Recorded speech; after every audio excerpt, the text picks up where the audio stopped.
E olha, Matias Brotero, que acompanhou a guerra lá na Ucrânia, na Polônia, mostrou o drama dos refugiados aqui pra gente no Live CNN, em todos os jornais da CNN, e agora está de volta ao Brasil. Matias, muito bem-vindo e olha, foi um trabalho primoroso. Para quem nunca tinha feito cobertura de guerra, você pôde passar para a gente aqui no Brasil exatamente o sentimento das pessoas que estavam ali, também muitas pela primeira vez numa guerra. Então, muito obrigado pelo seu trabalho e queremos ouvir mais histórias. Bem-vindo de volta. Obrigado, Daniel, Muriel. Boa tarde a vocês todos que estão acompanhando a gente no Live CNN.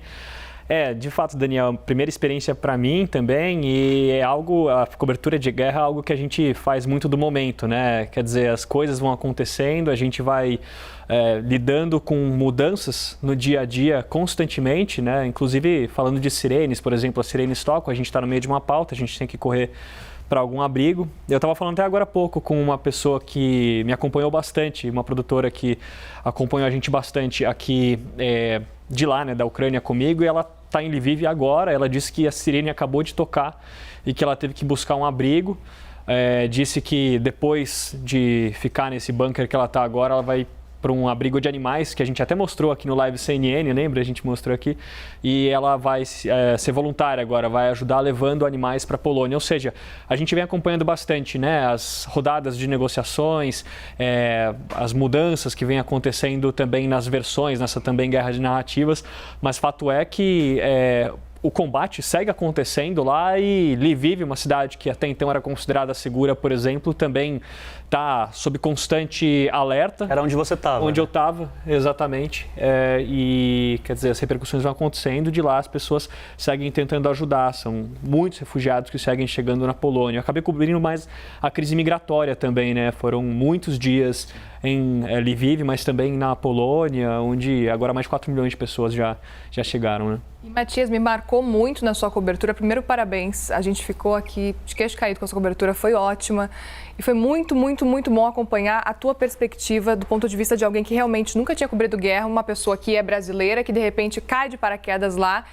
E eu acompanhei, eu estava ao vivo com você quando começou tudo, quando Vladimir Putin autorizou realmente que as forças militares começassem a invadir a Ucrânia. Estávamos ao vivo, era por volta das 11 horas da noite.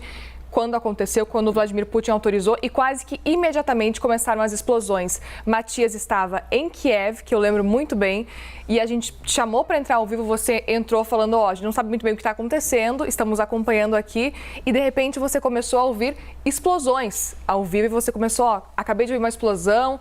Esse momento foi muito marcante para mim, porque foi aquele primeiro contato que você teve, que as pessoas também, os brasileiros que estavam acompanhando a CNN Brasil, conseguiram entender a guerra começou. Explica pra gente o que você sentiu, como é que foi esse processo todo para você. Você também é muito jovem, está passando por uma cobertura de guerra que é tão intensa, que mexe tanto com o sentimento das pessoas. Como é que foi esse processo?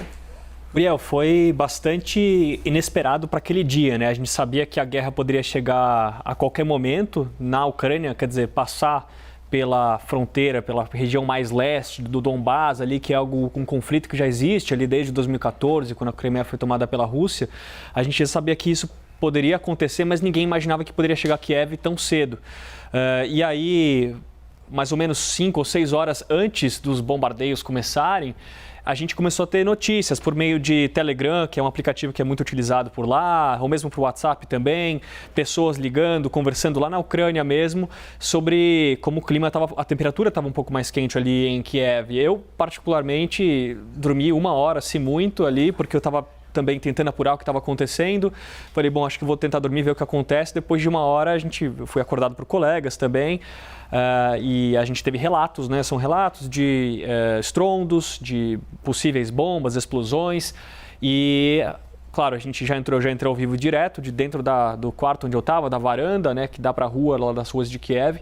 E durante uma entrada ao vivo já consegui ouvir algumas explosões. Então foi de fato um momento que a gente percebe, de fato, chegou, né? O combate chegou até Kiev, a capital ucraniana. E aí os relatos, é interessante pontuar aqui, os relatos das pessoas com quem eu conversei ali são que no primeiro dia, e isso não só em Kiev, em outras cidades da Ucrânia, no primeiro dia, de fato, as pessoas não sabiam muito o que fazer, então era uma correria, muita gente tentando achar um bunker no metrô, gente tentando pegar a mala para sair logo de Kiev, mas já a partir do dia seguinte foi algo que as pessoas perceberam que não ia durar, não ia ser tão rápido, né? E isso até é algo que o próprio governo norte-americano fala, né, sobre como a estratégia do exército russo talvez tenha mudado. Eles tinham uma ideia inicial, de chegar muito rapidamente. E aí as pessoas perceberam que não ia ser tão cedo que ia acabar e começaram a voltar todas as forças que eles tinham, as especialidades, isso a gente mostrou bastante aqui no live, inclusive, para ajudar no combate à guerra. Então é algo que vem durando, né, até agora, mas que num primeiro momento ninguém soube muito bem como reagir. Deu para dormir bem já, Matias? Porque imagino que dormir não era uma coisa que você fazia lá. Ainda estou um pouco no fuso horário, não vou dizer exatamente de qual lugar, né? Se da Polônia, se da Ucrânia, mas não dava para dormir muito bem, até porque a gente fica muito ligado nas notícias, né? Completamente voltado às fontes, conversando com fontes até agora, né? Um pouco antes de entrar ao vivo com vocês, eu conversava com pessoas que estão lá na Ucrânia, né? Sim. Tanto... Por exemplo, falei agora há pouco com um refugiado que eu entrevistei, a gente até mostrou aqui no live também, um refugiado da região de Kiev, né, que o Igor, e ele está agora na Alemanha com a mãe dele, disse que o pai dele está bem também, que ele está tentando continuar os estudos por lá, então são também algumas vertentes, né, que vão além do combate direto, que as pessoas precisam começar a se reacostumar, e eles não sabem quando necessariamente vão voltar para a Ucrânia, né? A gente sabe que essas rodadas de negociações vêm acontecendo, né? Inclusive o Dmitry Peskov, porta-voz do governo russo, disse que não tem nada promissor e que há um longo trabalho pela frente, isso depois dessas rodadas que a gente acompanha em Istambul, na Turquia. E então, quer dizer, para ele não tem nada promissor, vai ter que ter bastante trabalho pela frente. Já Mikhail Podolyak, que é um dos principais negociadores do governo ucraniano, disse que se sente otimista após as conversas com o governo russo, mas que um sistema de garantias, de segurança para a Ucrânia, que seria a troca da neutralidade, somente em troca da neutralidade da Ucrânia, somente poderia acontecer após um referendo nacional, e isso se o exército russo retirasse as tropas para o momento que eles estavam antes. Então, quer dizer, as negociações vêm acontecendo e a gente vem acompanhando diariamente, mas fato é que quem está na ponta, os refugiados, eles não fazem a mínima ideia de quando vão voltar, e a preocupação é em relação às pessoas que eles deixaram para trás, uma vida que deixaram para trás, que não sabem se vão conseguir voltar àquela vida agora, né? Matias, você falava muito sobre essa guerra de narrativas que a gente está acompanhando desde o começo dessa guerra, dessa invasão russa. Especificamente sobre isso, eu gostaria que você falasse com a gente, porque a gente vê a Rússia falando de um lado que não mata, não foca em matar civis. O que você viu realmente por lá? Você não viu pessoas sendo mortas, eu acredito, mas o que você conseguiu ver dos relatos das pessoas contando? A gente consegue perceber, pelo que você viu, que realmente são civis que estão sendo mortos? Você conseguiu ter essa visão ou não foi possível ter essa visão de onde você estava? Não, dá para ter uma visão de onde eu estava. Inclusive, eu cobri muito mais até a crise migratória, né? Sim. Mas pelos relatos, a gente acaba até se impressionando, às vezes, dependendo do relato. Eu lembro algumas entrevistas que eu fiz, muitas ficaram para a memória, mas algumas marcam, né? E te pegam de surpresa. Uma delas foi a que eu estava já na Polônia, né? Não, nessa eu estava em Lviv ainda, ainda na Ucrânia, né? Lviv é aquela cidade que a gente sabe fica mais a oeste, até então era considerada bastante segura, e eu entrevistei uma pessoa para falar sobre os abrigos, e ele disse que ele não era de Lviv, que ele tinha vindo de outra cidade na Ucrânia, mas que achava os abrigos muito importantes e que já tinha ouvido falar sobre os bunkers debaixo do parque, porque a avó dele, em outras épocas, falava sobre como ela teve que saber da necessidade desses bunkers. E até aí é bastante interessante a gente ver como a guerra, como os conflitos são algo muito presentes na Ucrânia, não se limitam somente a essa guerra nesse momento. Mas o que me pegou de surpresa, e é bastante trágico o relato dele, é de que ele teve que sair às pressas da cidade dele porque ele estava com a mãe e com o pai dele. A mãe foi comprar algo num supermercado lá próximo, e aí o supermercado explodiu, e aí a mãe dele morreu. E aí na hora que ele fala isso, já era impressionante o suficiente saber que as guerras acontecem lá há muito tempo, mas um contato tão próximo, o pai dele estava ferido e ele teve que sair daquela cidade, sabe? Então, sim, é muito trágico saber que quem está na ponta segue morrendo, segue sendo ferido. E você falou agora também sobre as guerras de narrativas, né?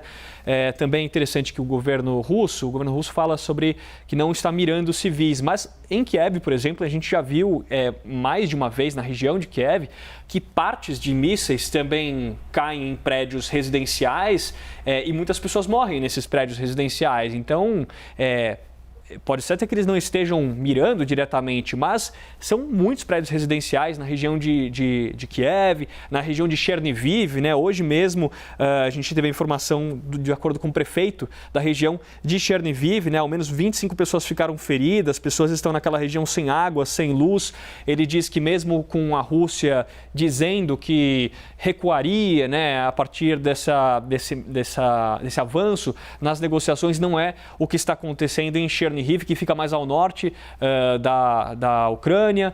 A gente também tem a situação muito dramática em Mariupol, né? A gente vem mostrando bastante aqui no live.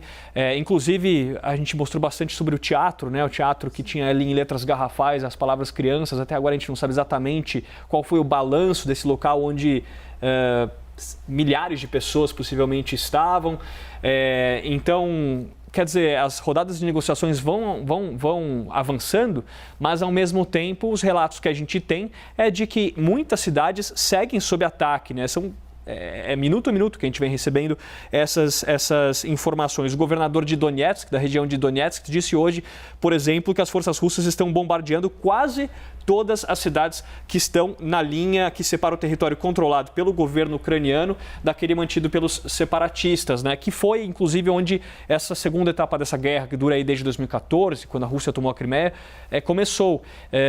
Então, são muitas regiões que seguem sob ataque do exército russo, apesar da tentativa de negociações. Sobre Mariupol, queria acrescentar que hoje 3 corredores humanitários, há tentativa de estabelecimento de 3 corredores humanitários naquela região, né? A Irina Vereshchuk, a vice-primeira-ministra da Ucrânia, já falou isso hoje. Eles estão tentando levar não só pessoas, mas suprimentos para aquela região, uma região muito atingida, está sem água, sem luz, sem energia, muito frio, e as pessoas seguem ali presas na região de Mariupol, né? Então a Ucrânia é um país muito grande, então não dá para a gente dizer exatamente que as negociações avançam e há um efeito imediato. Na verdade, não. Na verdade, o que acontece é que muitas pessoas estão presas, não conseguem nem se tornar a classificação dos refugiados, nem deslocados, assim por dizer. Elas seguem naquelas cidades presas, né? Matias, estou aqui vendo no nossa hashtag Live CNN Brasil, muita gente mandando mensagem para você. O Everton escreveu o seguinte: Matias Brotero já voltou para o Brasil e fez um trabalho jornalístico incrível na Ucrânia. Muito jovem, mas dá para afirmar que é um dos maiores que temos. Muitos elogios para você na hashtag Live CNN Brasil, claro. E a gente fica muito feliz que você tenha conseguido voltar sã e salvo, com segurança. É isso que a gente pedia sempre para você se cuidar, né? Fica com a gente, você vai continuar com a gente por aqui. Não vai embora, porque ainda inclusive nossa equipe da CNN entrevistou sobreviventes do Teatro de Mariupol, que o Matias falava agora há pouco, e o Matias já volta trazendo pra gente mais um apanhado também dessas informações da guerra na Ucrânia. Ele voltou, mas segue apurando. Até já, Matias. Sempre.